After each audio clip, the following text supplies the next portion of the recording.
Hello there, boys and girls and beautiful people. It is extremely hot where I am today, so if I sound like I don't want to be here, I just don't want to be on Earth right now. It's not that I don't want to be here necessarily, it's more that I don't want to be on Earth because it's just very hot. Very, very, very, very, very hot. I think at the moment it's about 38 degrees Celsius. I have no idea how many Fahrenheit that is, but because we work in Celsius. Okay, anyways, my brain is going to struggle also a little bit. Might have to actually edit this video. Hopefully not. Yeah, so today I want to explain to you what a shadow is and why do we sometimes use shadows in art, and how you know where the shadows are going to be, why they are made. Because I think in life, to understand why you are making something, you first need to understand the thing and why it is. It sounds very philosophical, and it is essentially very philosophical, but there is some physics that we're going to be discussing also.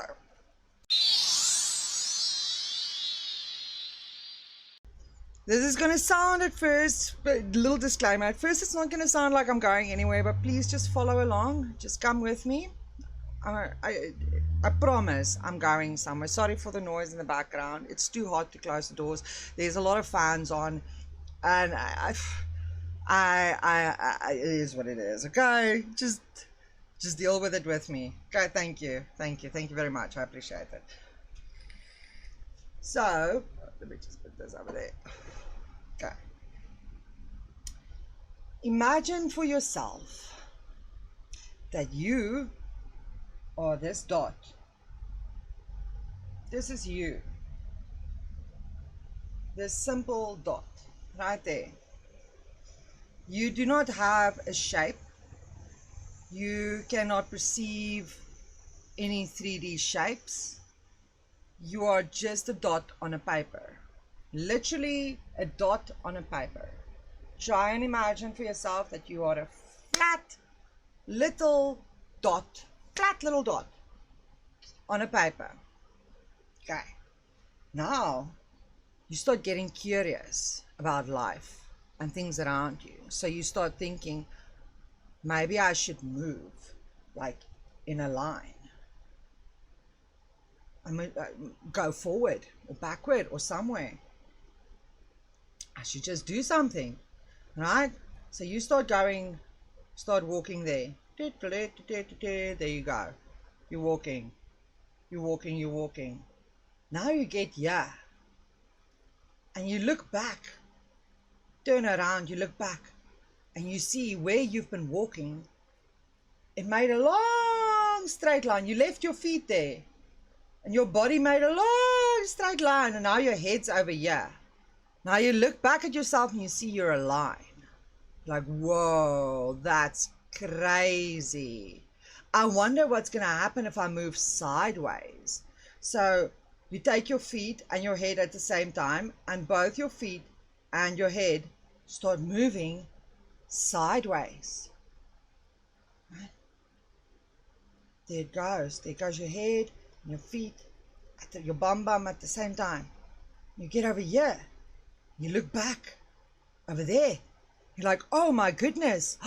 Now we are an entire block. Whoa. Okay, that's cool, but we're still flat. We're still just flat. I wonder if we can lift our bum off of the ground. Is that a possibility? Can we come here? Now, I can't draw that for you, but we can try and illustrate what it would look like, right? We can try and like draw a picture of it, but I'm going to explain why all of this is the way it is in a second. Now you look at yourself, you're like, oh, whoa, I have like shape. But the interesting thing is about being this shape is now When I was just a square, everything was one color. Everything was just white with black outlines. Now suddenly, now that I'm this cube thing, some of my sides are darker than other of my sides. Now you start wondering, why is this? Okay, now let's explain it a little bit more like Carl Sagan explained it, right? So this dot that made a line. Remember? Your bum you made a line. You were first just a dot. So just a dot, I assume we call just a dot 0 dimensions. I think this is like the base, to just be a dot. I think that's 0D. I think that's nothing. You are nothing if you are just a dot alone. It's actually quite philosophical. You can't just be a dot alone in the world. You need to make lines and cubes. If you get that, you get that. If you don't, oof. So this line over here is what we call one-dimensional. It's 1D. You know 3D. Everybody knows 3D. Have you ever wondered what comes before 3D? Or what comes after 3D? Because if there's 3D, there must be 2D, 1D, 4D, 5D, 6D. Like 3D can't be only 3D. Because why? How do we get there? Have you ever asked yourself these questions? You need to start asking these questions if you don't. Because all art is essentially just people making sense of things happening in the world. Either it's philosophy or psychology or sociology or economy, something. There's some academic pursuit or interest that the artist always has. Always. Even in comic book art. Especially in comic book art. Anyway, so now we're going to make a cube most now, or a square. So this square, when this line moves itself perpendicularly to that side and makes like a square with 90-degree angles, doesn't need to be a square. Point is, if it's lines connecting and it still just has corners and is lines, right? This is called 2D. Two-dimensional. Two-dimensional means it has no depth. It only has width and length. So it only is this way and this way, but it is still flat on the earth. It is still equal to the ground. It has not lifted off of the ground yet. To make this square 3D, we need to lift it. And when we lift it, this interesting thing happens where now some of the sides are going to be darker than the other sides. This only happens when an object becomes three-dimensional. And as you guys know, we see in 3D. Everything we see is three-dimensional. We do not see two-dimensional. We see three-dimensional. Actually, we live in 4 dimensions. I'm going to explain the 4th dimension to you also. We actually live in 4 dimensions, but we can see 4 dimensions also. We just don't realize it yet, or most people don't. So this is 3D. Now when it's 3D, let's say the sun is coming. Here's the sun. Mr. Sunshine. Look at that. Yeah, big sun, right? Shining all the way over here. Shine, shine, shine. Now this side is not, it's going to, obviously the sun is hitting here. So why would this be darker? This is going to be a bright side. But on this side, however, the sun is not reaching here. So the sun is not going to be there. So this side will be darker. So what is a shadow?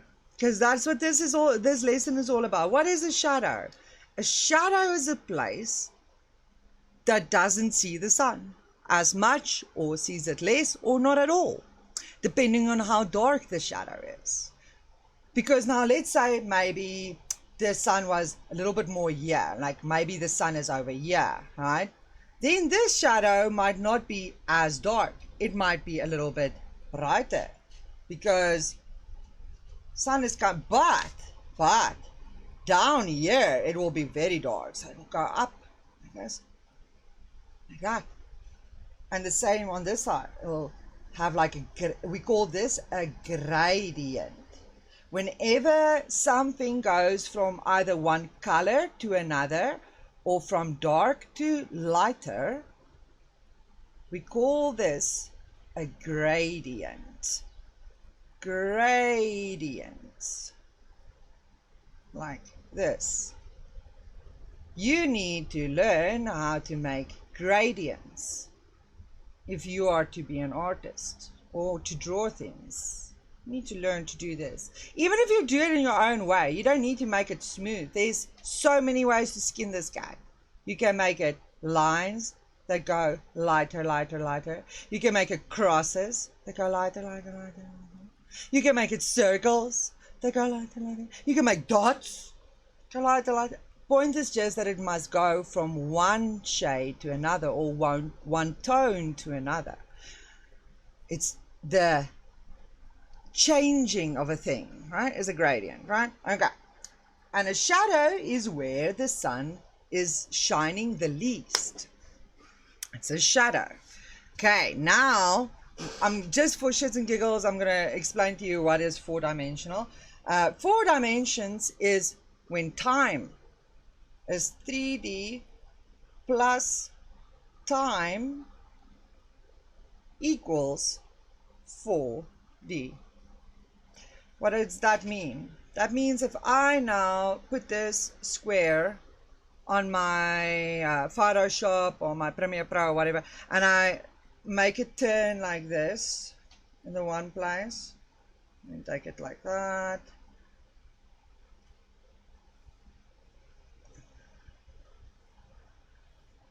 and then the other one we turn it more, and then we animate this. In other words, we put it on a timeline.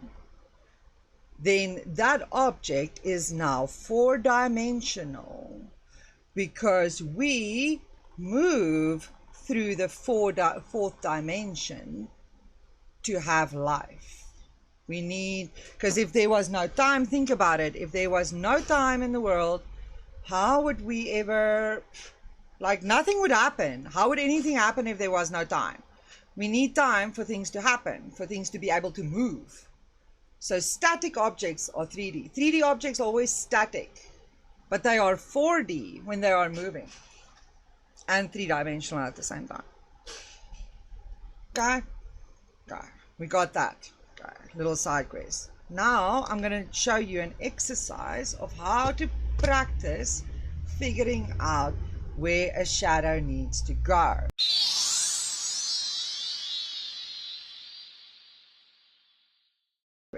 Now I'm going to show you an exercise of how to practice figuring out where a shadow needs to go.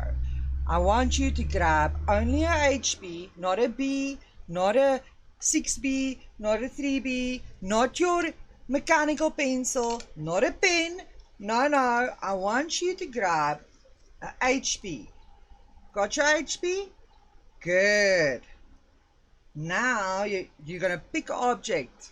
I would recommend a ball because, or a square or a triangle. Like that's why I usually make these, because they work very well, like the witch's hats, because they work very well for exercising this, because you have two different shapes here. You have a flat shape and a 3D object protruding from the flat shape, therefore it's going to leave a shadow on the flat shape also. So you're practicing two things at the same time when it comes to shading. This is, for me, the best object to use. That's why we use it. So now we're going to draw for ourselves 3 or 4 of these, right? And they don't have to be perfect. They can be whatever. They don't need to. Does the line work? Yeah, matters nothing. We don't care about the lines. It's not about the lines. It's about the shading we're going to be doing. Okay, so moving we're going to make 4. I'm going to make 4. Right?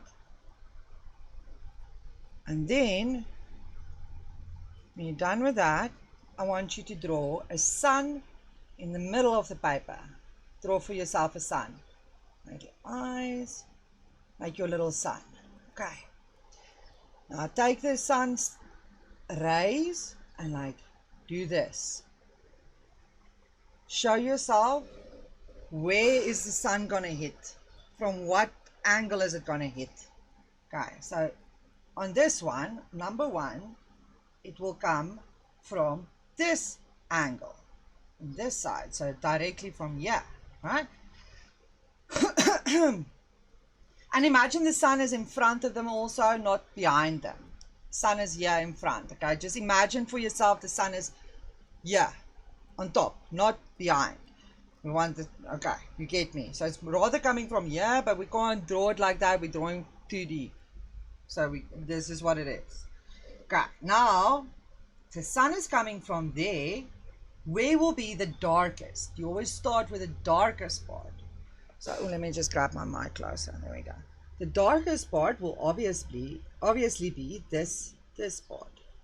That is the furthest away. The sun comes from this. What is the opposite side? There. So that'll be the darkest. You don't need to make a gradient at first. I just want you to draw a block of shadow like this. Just going to make blocks. Just so, and you can scribble it also. It doesn't need to be equal. Just want you to indicate for me where is the shadow on this object. Now also, if the sun is coming from there, this will have, and the further it's going down, the longer this shadow gets. You'll see now. So this shadow is there and it's like all long and stuff. It's going to go off the paper like that. And then you draw that block for me there also. Okay, see, that looks already more 3D because it has shadows. We can now see this thing is not flat, it is lifted. Okay. Because even comic and cartoon artists, it's only with the line art phase that they draw in 2D. They don't do, like, and it's only when they're doing the pen part of the line art that they draw in 2D. The rest of the time, everything is made to look, at least in a comic or animated way, 3D. Everything, even if when it's colored with only like flat shadows, is made to look 3D. Because we need that to understand how things move. Because if a thing is not 3D, it's really hard to understand how it's moving in 4D. Because we just, as humans, our brains want to go through the steps. 1D, 2D, 3D, 4D. Even if you don't realize it, it does. Okay, now this one, the shadow, the sun is coming from here. See, like, I'm not going to draw there because we want to not make a shadow there. But you see where that small little line is?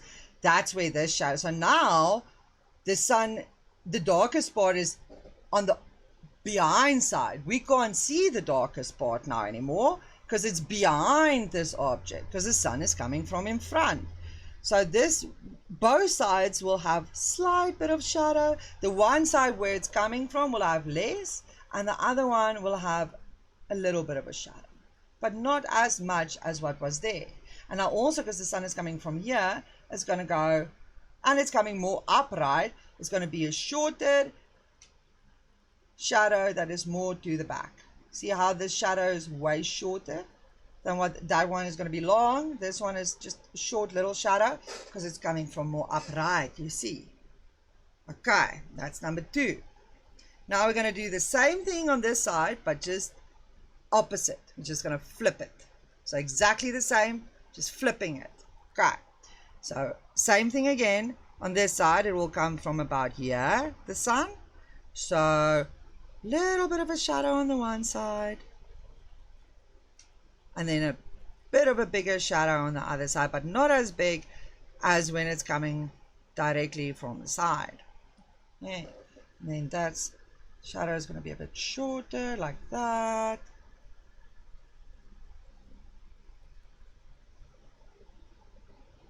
And then this one will again be a much larger shadow because it's coming directly from there. it'll be a much lower. And you see how I'm not fussing about the shading. We're trying to study where shadows go. We're not trying to make it a perfect picture. We cannot make perfect pictures if we do not understand what it is we're making in the first place. What is it what we're drawing? We need all, like this these shadows I'm making now, I feel like is very important to know if you're going to do even Hello Kitty stuff. Because even Hello Kitty stuff has a shadow like this, at least in there. You feel me? Yeah. So, makes sense? Yeah. And you see how they're not exactly the same? That's fine. We're practicing different angles of sun. Nothing here has to be exactly and perfect. It's more about understanding where is the sun coming from, then it hits there, then its shadow is on the opposite side of where the sun hits. Makes sense? Good. Great. I hope you enjoyed. In next lesson, we will be drawing. Next lesson, we will start with, we'll do this again, but we're going to go back to doing each different style of this. So we'll do next different types of shading explained, because I'll go more into detail with each one, and we'll do like something like this for each one of the shading techniques. And this was the one that I explained at the very end of the very first shading lesson that I put on here, because even as I said in that video, I feel like it's the easiest one. This and cross hatching.